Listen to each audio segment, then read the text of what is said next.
Cá estou eu de volta depois de 30 dias pendurado aqui no Face. Eu fui bloqueado num perfil e mais 2 páginas. Hoje já está tudo ok. Voltou. Tá? O que eu queria falar na realidade é que eu administro alguns grupos que falam principalmente sobre política, né? E a coisa está cada vez mais difícil. Os ânimos estão ficando cada vez mais acirrados, as pessoas brigando muito e nem sempre, a maior parte das vezes, não usam argumentos que sejam minimamente plausíveis, né? E o que eu noto é muita gente do mesmo lado, brigando com amigos, brigando até com família, brigando com todo mundo, sabe? Uma coisa complicada. Quando eu acho que as pessoas deveriam se unir, né? Nesse momento seria muito importante que todos que estão do mesmo lado, se unissem, né? Especialmente essa direita que hoje começa a existir no Brasil, começa a se estruturar no Brasil, né? Porque a esquerda, com certeza, meus amigos, se une, e se une mesmo. E tem foco e batalha pelo que quer, né? A gente sabe o que eles querem de longe, né? Então o que eu recomendo para as pessoas, né, o que eu gostaria que acontecesse é que pelo menos mantivesse um diálogo num nível razoável, né? Independente de o candidato que cada um apoia, ou o candidato que cada um vai votar, né? Quer dizer, desse lado que nós estamos, né, parece que existem 3 candidatos basicamente que são avaliáveis, né, que é Amoedo, João Amoedo, Álvaro Dias e Jair Bolsonaro, né. Se a gente tiver uma, independente da qualidade ou independente de críticas ou elogios a João Amoedo e Álvaro Dias, ok, independente de qualquer coisa desse tipo, eu tenho, especialmente, pessoalmente, uma visão muito realista do que acontece e do que pode acontecer. Dentro de uma visão idealista, numa visão de utopia, de uma coisa ideal, dá para se votar em qualquer um desses 3 candidatos, né? De 2 que sobram, especialmente, que é Amoedo e Álvaro Dias. Agora, numa visão mais realista, pensando no país e não pensando num candidato especialmente, se ele é bacaninha, se ele não é bacaninha, se ele fez isso, se ele fez aquilo, pessoalmente, muita gente está analisando os candidatos a nível pessoal e acreditando num monte de mentiras.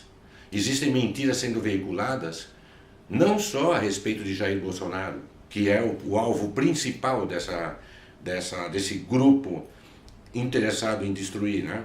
Mas Amoedo também é vítima, Álvaro Dias menos, mas também é vítima. Existe uma rede gigantesca de invenção, de destruição de reputação que a gente viu atuar, as Maves, etc., em 2014, em 2010, é normal, isso acontece sempre, os caras querem destruir reputação, mas se nós tivermos uma visão realista, pensando no país e não pensando em candidatos individualmente, e se a gente analisar realmente o que é que está acontecendo com bom senso e não com algum tipo de viés pessoal ou coisa desse tipo, Amoedo e Álvaro Dias são uma solução idealista e utópica. Não vai acontecer nada em relação a eles. Quem quer mudar o país não pode votar nem em Amoedo, não dá para votar, nem em Amoedo nem em Álvaro Dias, por uma razão muito simples que qualquer criança consegue entender. Eles não serão eleitos. Vai passar o dia das eleições, eles vão agradecer os votos que tiveram, vão desaparecer e o país vai estar 4 anos nas mãos do cara que for eleito. E existe um perigo gigantesco aí nesse negócio, que é Geraldo Alckmin, um representante desse centrão corrupto, ser eleito. é o mesmo do mesmo. Dilma Rousseff, Michel Temer e Geraldo Alckmin, que completaria esse trio, é a mesma coisa. É o mesmo do mesmo. Serão mais 4 anos com 13 milhões de desempregados e crescendo. 4 anos com essa economia estagnada. 4 anos com a cultura sendo completamente esquecida. E 4 anos de um governo incompetente. Geraldo Alckmin foi governador de São Paulo. E a gente sabe, nós somos de São Paulo, nós somos paulistas, sabemos muito bem o que ele fez e o que ele não fez. Ele mais não fez do que fez. Ele foi um governador omisso, ele não estava presente, como aliás, não estava presente quando acontecia qualquer coisa em São Paulo que fosse grave.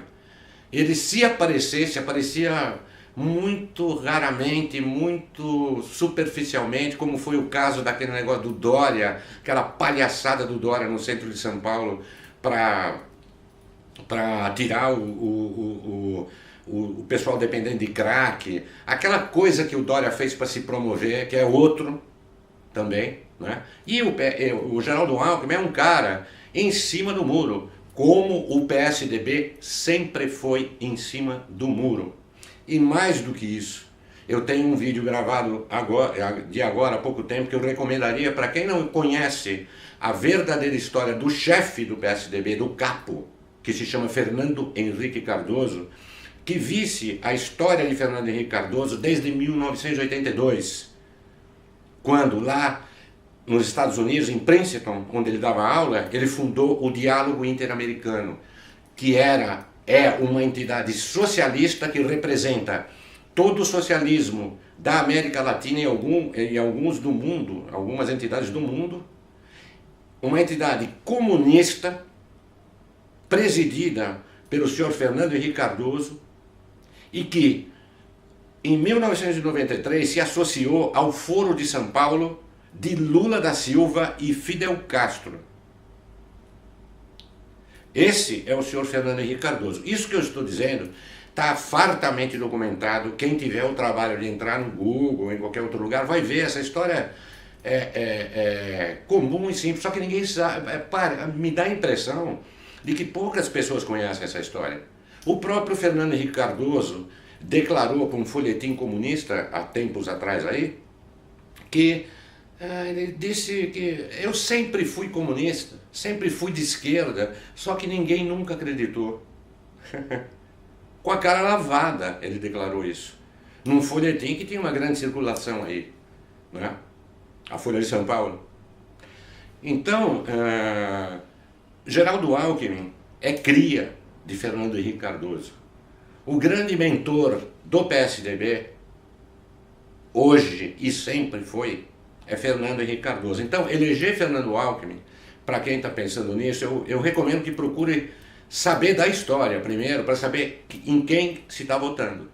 Além dos aspectos de incompetência, de má gestão financeira, de uma administração frouxa, essas coisas todas. Além disso, existe essa tendência, essa genética socialista, essa genética comunista embutida aí na história, de ser amigo de Lula, amigo de Dilma Rousseff, amigo de Fernando Haddad e simpatizante e parceiro de tudo que esse pessoal representa, ok? Então, o que eu recomendo para as pessoas é que tenham um pouco de bom senso, um pouco de inteligência e pensem no país. Não pensem em candidatos de forma pessoal, etc. Pensem no que é preciso mudar neste país. E é por isso, pensando exatamente nisso, que eu apoio hoje Jair Bolsonaro, mesmo, com convicção. Porque se existe alguma remota possibilidade de mudar esse quadro de coisas desse país, ele é o único que se propõe verdadeiramente, é o único que tem empatia com o que o povo, com o que as pessoas na rua falam, não com o intelectual metido a besta, não com o isentão, não com um jornalistinha de merda, de esquerda. Não, Jair Bolsonaro está falando o que as pessoas têm vontade de falar. Ele representa isso, tá?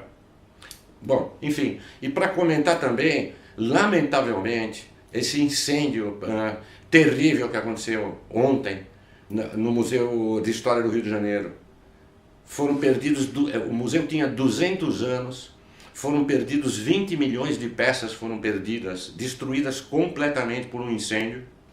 Eu detesto teorias de conspiração, essas coisas, mas está muito evidente o descaso que esse e outros museus têm sofrido há 20 anos, nesses últimos 20 anos, né? Descaso de manutenção, descaso de segurança, com um acervo tão precioso quanto esse. Tinha o fóssil mais antigo descoberto no Brasil, estava lá dentro, foi destruído. 20 milhões de peças foram destruídas completamente. Não sobrou praticamente nada. Esse desprezo que a gente observa pela cultura e esse patrocínio de merda para operações como aquela, para exposições, para arte, para artistas que não valem nada, despejando dinheiro em Cláudia Leite, Luan Santana, tradução de livro coreano de Chico Buarque de Holanda, quando esse museu, por exemplo, precisava de 500 mil reais por ano para manter a estrutura de segurança em dia. Isso não era possível. O pessoal do museu implorava por essa verba e não conseguia. Os bombeiros, ontem, falando com uma amiga minha do Rio de Janeiro, os bombeiros ontem não tinham de onde tirar água para tentar combater o incêndio, que não conseguiram. Isso é uma vergonha. A gente precisa lutar para mudar isso. Isso é um absurdo. E só lembrando, né, que não é o primeiro caso. De casos recentes que nós temos o Museu da Língua Portuguesa, aqui em São Paulo, na Estação Júlio Prestes, em 2015, que também pegou fogo e foi parcial, não foi tão grave, mas existiu. Em 2013, o Memorial da América Latina, né, também parcial. Em 2010, o Instituto Butantan. Então, eu não endosso teorias de conspiração, etc., mas que está esquisitíssimo isso tudo, tá. Né?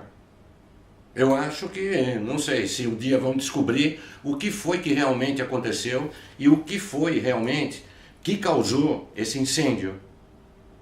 O fato é que esse negócio de destruir cultura, de destruir o que significa o conservadorismo, a história de um país e como ela foi construída, é coisa de estratégia marxista, de esquerda. Se houve ou não houve, é outro problema. O fato é que suspeita-se, né? Esse mês de setembro promete ser escandaloso, né? A gente já ouve por aí rumores e fortes de que vai haver outra greve de caminhoneiros. Não sei, não estou afirmando nada, não sei se isso vai acontecer ou não, mas existem rumores e rumores fortes. Porque na última greve dos caminhoneiros, eles foram traídos pelo governo de Michel Temer, a gente denunciou isso. Foram feitas reuniões lá no Palácio, lá em Brasília, no Palácio da Alvorada, onde os verdadeiros representantes da classe, verdadeiros caminhoneiros, foram deixados de fora, impedidos de entrar. E entraram políticos, deputados, eu tinha a lista disso, passei e até gravei um vídeo sobre isso. Eles foram traídos, nada do que foi acordado com eles foi cumprido. Então, o lance dos caminhoneiros é um barril de pólvora prestes a explodir novamente. E deve explodir em setembro. Quem quiser fazer alguma coisa, que faça reivindicação, que faça antes das eleições. Porque depois que alguém for eleito, Inês estará morta. Não haverá mais nada que fazer. Se existe algum momento em que este país poderá ser mudado, é neste mês, antes das eleições. Portanto, voltando ao início, eu espero que as pessoas tenham bom senso, que todas as que estão do mesmo lado, do lado de um país diferente deste que nós vivemos há 20 anos, que todas as pessoas tenham um pouco de bom senso e se unam. E se houver discussão, que pelo menos seja num nível inteligente e civilizado. Porque se este lado não se unir, vai perder para o outro. E o outro, a gente já sabe quem é. O perigo é gigantesco. Se o momento de mudar o país existe concretamente, é agora. Vamos pensar nisso.